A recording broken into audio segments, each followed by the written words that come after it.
On today's show, a walk through the Atwater Market with Barry Lazar. Money and the politics of food. What is food security? The diagnosis of hospital food. Inside the kitchen of Meals on Wheels. A new gourmet idea for the McGill student ghetto. Epiphanies, Loyola campus's hidden secret. Hi, welcome to Cooking with Jared and Jer. I'm Jared. And I'm Geraldine. Today we'll be cooking a chicken and milk and summer couscous.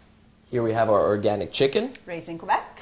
our sage, our lemon zest, garlic, cinnamon stick, some butter, extra virgin olive oil, and some 2% Parley skim milk. That's right, and it's important to remember that when you're cooking any meal, the most important thing are your ingredients. So earlier this week, I took a walk through the Atwater Market with Barry Lazar, who told me a little bit about Montreal's food culture.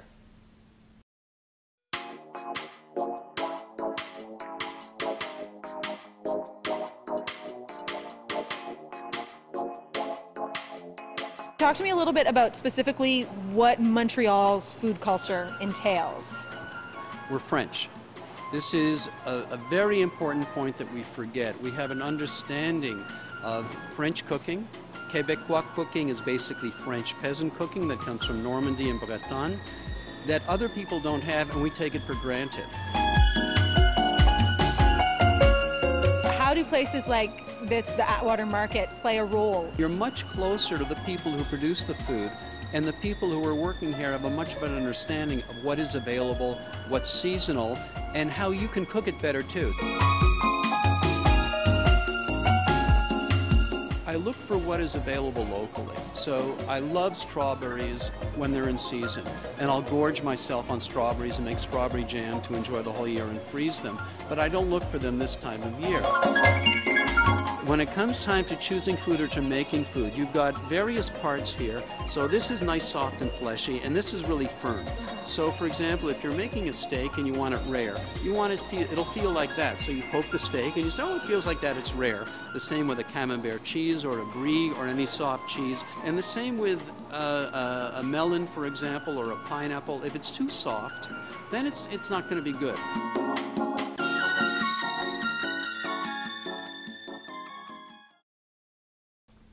Okay, so we have our oven preset to 375 degrees, and we've melted our butter and added some olive oil, and we've pre-seasoned our chicken with salt and pepper, and now we're just going to put it in here and flip it over so it gets browned in the butter.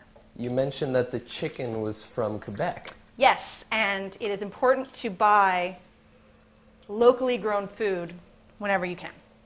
So now we're going to go to James Skinner, who's going to examine the importance of food security and buying locally. Every day, people around the world go to markets to buy food. In countries like Canada, much of what ends up on our plates travels thousands of miles and crosses international airspace and waterways before it arrives to be neatly packed onto the shelves at our local supermarket.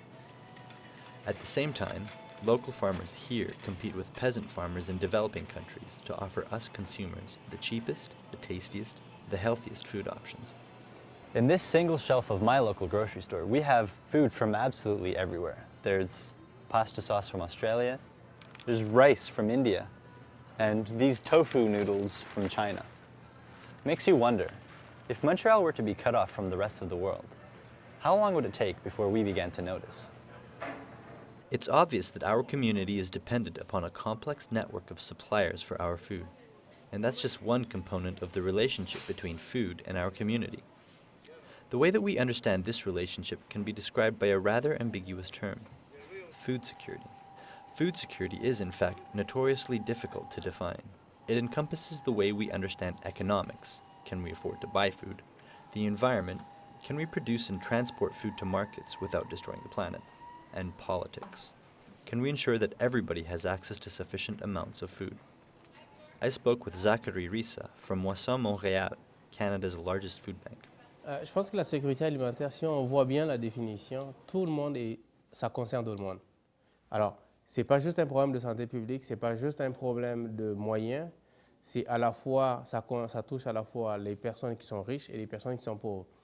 The Food Security Network gives us a useful definition to help us understand how we can improve our own food security. They say, food security happens when all people at all times have enough access to food that is safe, affordable, and healthy. It must also be culturally acceptable. It is obtained in a dignified manner and is produced in a way that is environmentally sound and socially just. For Cooking with Jer and Jer, I'm James Skinner. So I have to be honest, I've never really given a thought to food security before. Do you think we're sort of following the principle here with our meal today? Yeah, I mean, with the milk from Quebec and the organic chicken from Quebec, I think we're doing pretty good. All right, so next step. Well, next step is we got to mix these ingredients together in the bowl. So a pint of milk with the lemon zests, the sage, and the cinnamon stick. So let's just get that going. A pint of milk. How much is a pint exactly? Well, pint is 567 milliliters, I believe. That's very accurate. It could be off by a couple milliliters. Okay, so while I'm doing this, what are you going to do with the garlic? I'm just going to put the garlic into the exposed and unexposed crevices of this chicken For to give it some flavor, indeed. All right, so I'm mixing this up. And the sage, oh, it looks gross. It smells pretty darn good. Yeah, it does look kind of gross. I'm going to steal some of these garlic cloves and put them in here. And we're using garlic cloves that haven't been chopped, and the skins are still on them as well. Same with the cinnamon. Don't grate it or anything like that. Just throw it all in. Keep it whole. It's very easy. Got some garlic cloves inside the chicken. All right, so, and then we take it and we just pour it over the chicken. Make sure it all stays in the baking pan. Ideally, yes, in a perfect world. And oh, look at how lovely it is all getting stuck in there. Doesn't that look delicious? And it's best if you drop your cinnamon stick on the counter as well, because then, you know, it's more fun that way. Okay. So I'm going to give this to you. Thank you. So Geraldine's going to go put that in the oven that's already preheated to 375 for about an hour and a half. We'll wait for her to get back from that. And yeah, like I mentioned before, I can smell it already. The sage especially is very, very, very powerful. Good smell, but powerful.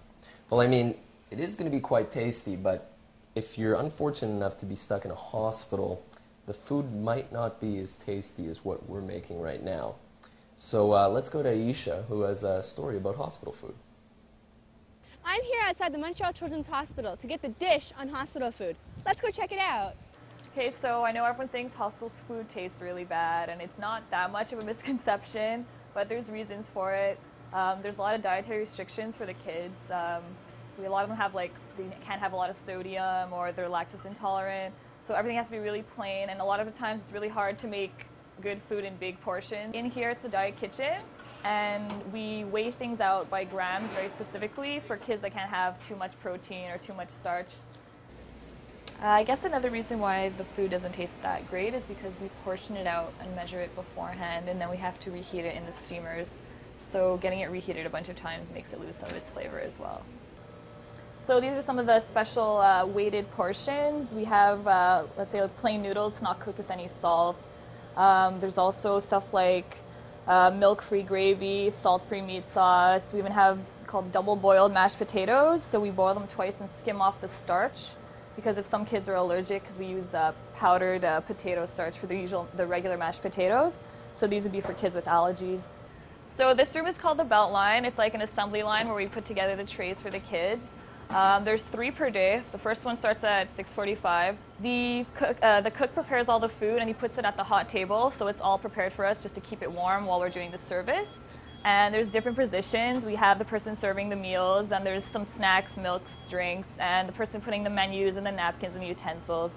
And then we run them up to the floors on big racks for the kids. For Cooking with Jer and Jer, I'm Aisha Hassan. So coming up on the program, We are going to get started on our summer couscous. and we have some more stories from our reporters. That's right, so stick around.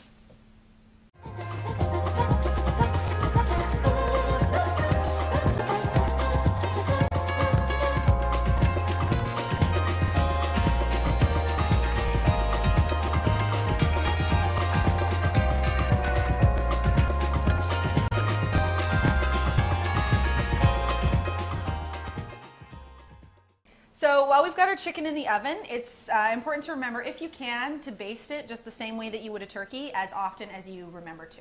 Right. And while that's in the oven, we're going to get started on our summer couscous. So we have 2 cups of orange juice boiling on the stove. And here we have 2 cups of couscous, which I'm going to give to Geraldine. That's right. And the recipe is actually really simple. It's equal parts, so you could do a cup of couscous, a cup of orange juice, water, or whatever. But we're doing 2 and 2. So I'm just going to add this into our boiling orange juice here. And it's really simple. Once that's done, just stir it so it's all coated. Like that. Cover it. And take it off the heat. Let it sit for 5 minutes. All right, well, speaking of couscous, I know this might sound like a stupid question, but what exactly is couscous? It's not a stupid question, because until this morning I didn't even know. I had to look it up. Turns out it's actually a derivative of 2 wheats, so they're just mixed together. It's kind of like rice, actually. It's pretty interesting, actually. So from our kitchen now to another kitchen, Kim went to visit a local chapter of Meals on Wheels to get kind of a profile of what goes on there. Nora Hooley has been volunteering for the last 5 years. Her first experience was helping a senior couple who were alcoholics. It proved to be a bit more than she had bargained for. That couple became very dependent on me.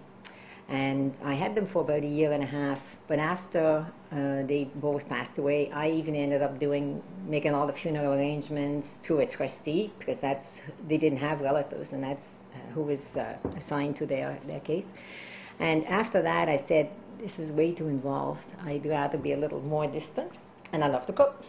So I saw it one day in the local paper, the Chronicle, that they were looking for cooks for Meals on Wheels. When she joined Meals on Wheels, Nora started as a grocery shopper. She has since moved to the kitchen. Her love for cooking started at an early age. Well, it started when I was very young, because I come from a family of 11, and the variety of ages, but I was kind of like in the middle. So after the 2 older sisters left, I became the cook.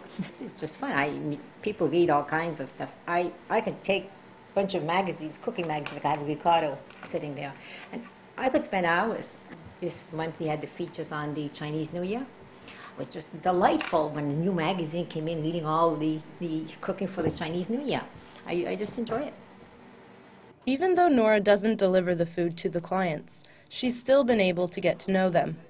Our youngest patient, or client I should say, is 72. The oldest one is 104.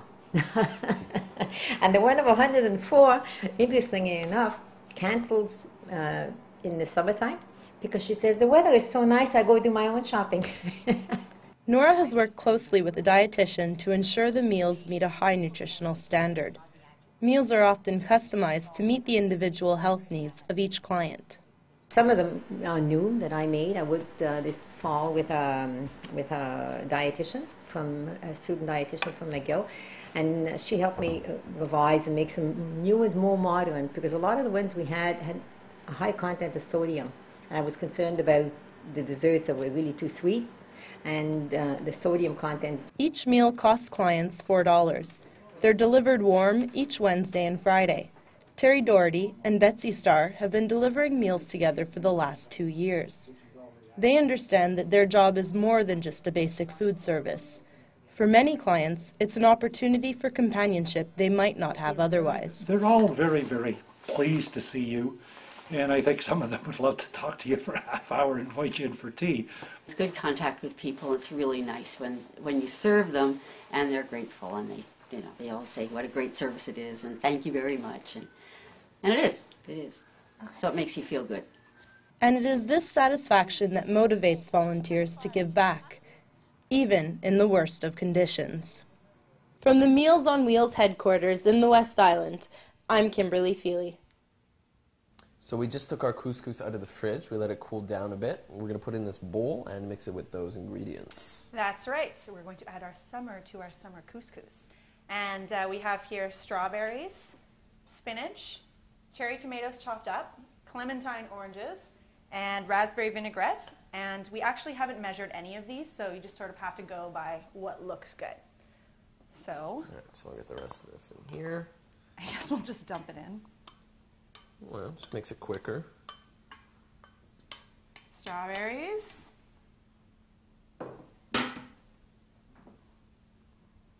Mandarin oranges. And probably when you're mixing this together, be careful not to squash anything. Or perhaps squashing would make it taste better. Who knows? Mm-hmm. This is unscripted. There's lots of tomato juice in there. Well. Okay.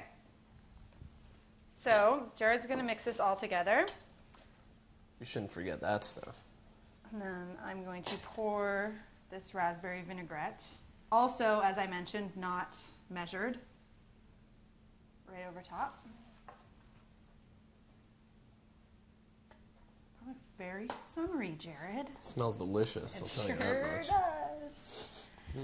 All right, so once this is all mixed together, just kind of folded into each other, we pop it in the fridge just to keep it cool. It is a salad after all. It's not a main dish, so it's not supposed to be hot. And you can let that sit as long as you should choose once it's in the refrigerator. Just keep it fresh. That's correct. Keep it fresh. All right, this should be about done. Yeah. And while Jared's putting that in the refrigerator, you can baste your chicken, do some cleanup, whatever you sort of feel comfortable with. So it would be nice if we could get gourmet cooking like this all the time, but as students, that doesn't always happen. Well, we have two stories coming up. One where I spent some time with a gourmet food service that is doing deliveries now in the McGill student ghetto. Mm-hmm. And another one where Jess visits a hidden gem at Concordia's Loyola campus. Mm-hmm. After searching for delivery alternatives to the typical greasy spoon hamburgers and fast food pizza, students Matt Cohen and Rob Kaufman came up with a delicious plan: gourmet delivery at a reasonable price. The price range is not far off from the competition. In some cases it's actually cheaper. And we're using a good quality product. So for a consumer, if they were to get the same thing for the same price, but worse quality from the packaging to the lettuce to the bun, from everything, they're going to make their own choice, and they're probably going to choose a better product.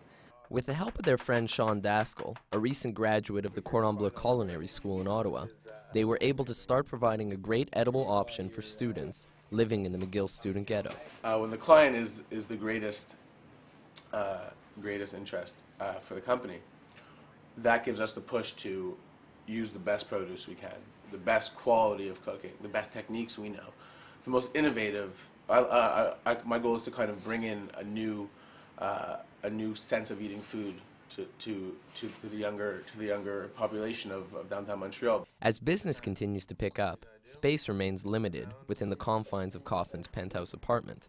Chef on Call has finally decided to move into a real kitchen. From a culinary point of view, you need to have the power, the heat. You need to have all that. You need to have the sheer ability to create multiple dishes at once. And in this area, we did our best. Sure, we were doing 5, 6. But imagine you could do 20, 25 at a time. Stock issues are a major problem. It's very hard to keep enough material stock if we don't have enough space, freezer space, fridge space, even table space. Without much advertising at the moment, Chef on Call has depended on word of mouth and Facebook's online community. So far, it doesn't seem too bad. We far exceeded our expectations, and we did that with no marketing. So who knows where we could take it once we start getting our name out there. These motivated entrepreneurs have invested their time and money into what they believe will be a huge success by providing a gourmet alternative to students, prepared and delivered right to their door. For Cooking with Jar and Jar, I'm Jared Coxford.